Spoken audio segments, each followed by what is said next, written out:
So yesterday I made a video talking and breaking down my findings from the behind the scenes gameplay footage that Ubisoft released on Twitter, and just when I thought I was done working on that video, Ubisoft released their first episode of their 3-part short series about the development of Assassin's Creed Mirage. And let me tell you, there's so much that was talked about and shown within that first episode that we've never seen before, and that's exactly what I want to go over today. After watching the first episode multiple times, I'm gonna discuss my findings and talk to you about the key points that I gathered. So with that being said, if you enjoyed this video and want to keep up to date with Assassin's Creed Mirage or just Assassin's Creed in general, simply hit that subscribe button, and without further ado, let's get into it. So, the episode kicks off with the Ubisoft development team talking about nostalgia, and you know what's interesting? In the episode introduction, the Ubisoft team talks about how they even wanted to see Assassin's Creed go back to its roots. So it appears it's not just the fans. They also go on to introduce Basim as our playable character, but they don't exactly give us any new details regarding that aspect. Hopefully we'll explore more on Basim during the Ubisoft Forward event, because I don't know about you, but I do need more lore on Basim in his younger days. This first episode is split into 3 sections: Parkour, Stealth and Assassinations. And for the first part, I want to talk about Parkour and what I've discovered from this section and the gameplay that they've shown. So, the first new gameplay clip that they show is Basim doing some pole-to-pole parkour, which isn't exactly anything exclusive to Mirage, as we've seen this before in previous Assassin's Creed games, with Black Flag for some reason being the first that comes to mind for me. The Ubisoft development team then go on to talk about the parkour being the primary focus of the game, and I quote, "Our approach is closer to the Ezio games, where it's all about keeping the flow and momentum." Now I don't know about you, but to me the Ezio games parkour was really impressive, and the fact that their hopes for Mirage is to go back to that era of parkour is pretty promising. Now I'm highly optimistic when it comes to the parkour in Mirage. It's something that appears they've worked on as a primary focus, and within this parkour section of this episode, they talked about completely remaking the parkour animations. So that means new jumping, vaulting and even free running animations entirely. Now here is where it gets even more interesting. Many parkour features from previous games are going to be making a return, such as the corner swing, the ability to vault over objects and also the elevators that allow you to reach high grounds. And when it comes to new parkour features to Mirage, there's the pole vault, which allows you to cross large gaps between rooftops. Now one really important thing that they mentioned, which to me is crucial, and some people may overlook this, is the fact that Basim is way more agile than Eivor. So they talked about a focus on making him faster and sharper when moving. So when people say it's a reskinned Valhalla, that's where I disagree massively.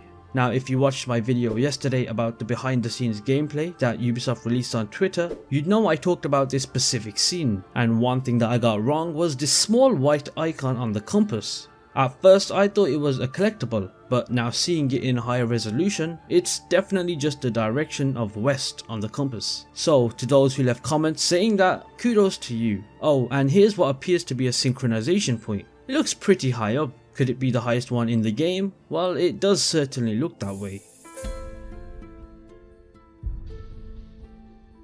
The episode's second section is all about stealth, and let me tell you, there's some juicy stuff that they talked about. First off, completely new animations for killing enemies, which is great because those killing animations in Valhalla were the furthest from realistic I've ever seen. I mean, they did try to reenact the brutality of the Vikings, so I can't exactly knock them for that. But this is all about Baghdad and the 6th century, so it'll be less violent. There's also some new stealth approaches to taking out enemies, which is needed. I mean, after all, we've been lacking variety in the past few games, and it was definitely missing. Now, just like I mentioned previously, their inspiration was the Ezio games, and they brought back bench assassinations, which were introduced back in Assassin's Creed 2. And they've also brought back rooftop garden kills, which if I recall, we haven't seen for a while. Okay, and now here's where it gets good. You know how in more recent Assassin's Creed games, the AI detection has somehow kept getting worse and worse? Well, in this section, they've talked about how it's a focus, and improving the detection of enemies is key,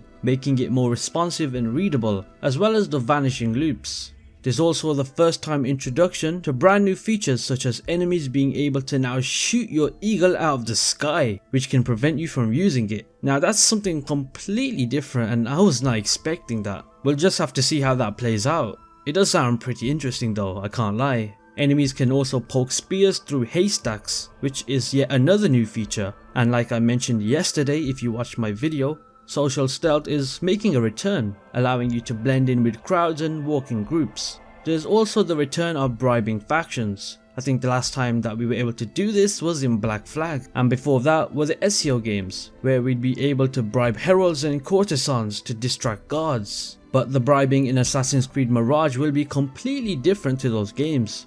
In Mirage, we're able to now bribe groups where they'd allow us to walk with them through restricted zones and guarded areas. So I'm glad they're bringing this feature back, but with a twist. It's something that I felt was missing in recent games. Now for the final section of the episode, and the focus is about assassinations. First off, the Order of the Ancients. Now that's a name that sounds familiar, right? Well, that's our core mission as an assassin in Mirage, to eliminate them and free Baghdad of their influence. Now if you're thinking what I'm thinking, well, you might be right. The last two Assassin's Creed games introduce us to a whole new system of eliminating enemies known as the Order of Ancients. Now for me, I loved this in both Odyssey and Valhalla. It gave us more things to do in the game and more incentive to uncover new enemies. But in Mirage, it appears that we're going to be getting that back, but this time in Baghdad. There's also the reintroduction of the Hidden One bureaus, which will be scattered throughout the map to keep an eye on the Order. These bureaus will act as places where we'll be able to collect rescue missions and assassination contracts. Now, I love this feature back in previous games and I'm looking forward to seeing how Mirage will implement this. Another important thing to note is that they have removed the quest log entirely from the game and have replaced it with something called Investigation Board. Now, God knows what that even means, but it's something different I guess. We'll just have to wait and see. If you've been following the Mirage stuff up to date, you'd know that they are reintroducing the Black Box missions, which I believe we last saw in Assassin's Creed Syndicate if I'm not mistaken. Hopefully the Black Box missions in Mirage are fun and not tedious. I want to enjoy those again, as I did enjoy them quite a lot in Syndicate. Now the last thing that they talked about in this episode was a new feature, and get ready because it's a nostalgic visual filter. Yeah. Now for me, personally, I don't ever see myself using this. But hey, any nostalgia fans out there, there you go. The focus with this is to make the game look similar to Assassin's Creed 1. It's basically a desaturated blue and grey colour palette. So there you have it, everything noteworthy from the first episode of the Assassin's Creed Mirage preview thingy. I forgot what it's called, so I'm just gonna say thingy. There was a lot that was shown in the episode and hopefully I did my best breaking down and discussing everything that was worth mentioning in the episode. There's going to be 2 more episodes releasing tomorrow and then the day after that. So if there's anything interesting to gather from those, I'll be sure to make a video about it. Oh, and make sure you guys watch the Ubisoft Forward event on June the 12th. That's where we'll see the major stuff. So yeah, if you enjoyed this video and want to see more, be sure to subscribe and I'll see you in the next one.